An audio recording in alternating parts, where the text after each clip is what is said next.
Hello दोस्तों, नमस्ते। मैं शीला शर्मा। हमारे यूट्यूब पर आप सभी का स्वागत है।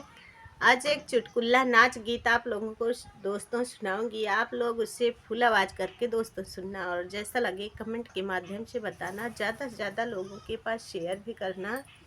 आइए सुनिए हमारी आवाज़ में। और एक ननद है अपने भाभी से बोल रही हैं। इस गीत के भाव को ज़्यादा समझना। आइए सुनिए। भौजी हमरे जोगे दूल्हा मिलात नाइखे। भौजी हमरे जोगे दूल्हा मिलात नाइखे।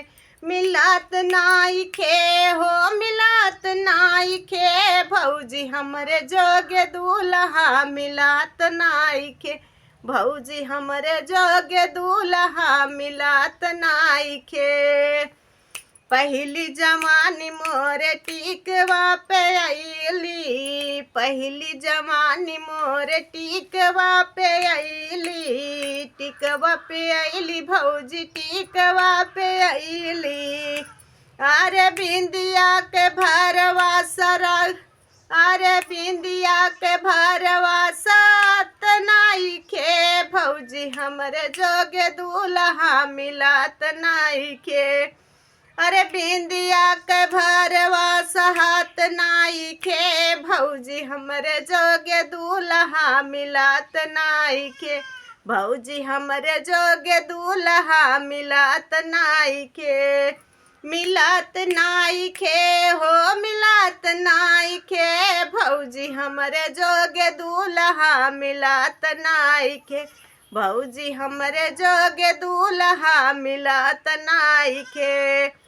दूसरी जवानी मोरे कंगना पे आईली। दूसरी जवानी मोरे कंगना पे आईली। कंगना पे आईली भौजी कंगना पे आईली। अरे चूड़िया के भरवा सहत नाइखे। अरे चूड़िया के भरवा सहत नाइखे। भौजी हमरे जोगे दूल्हा मिलात नाइखे। भौजी हमरे जोगे दूल्हा मिलात नाइखे। मिलात नाइखे हो मिलात नाइखे। भौजी हमरे जोगे दूल्हा मिलात नाइखे।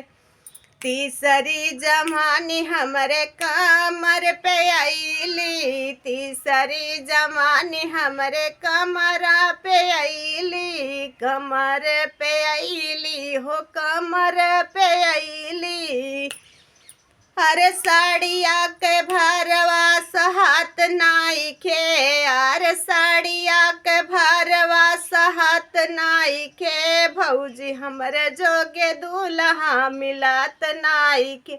भौजी हमरे जोगे दूल्हा मिलात नाइखे। मिलात नाइखे हो मिलात नाइखे। भौजी हमरे जोगे दूल्हा मिलात नाइखे। भौजी हमरे जोगे दूल्हा मिलात नाइखे। चौथी जवानी हमरे सेजिया पे आईली। चौथी जवानी हमरे सेजिया पे आईली।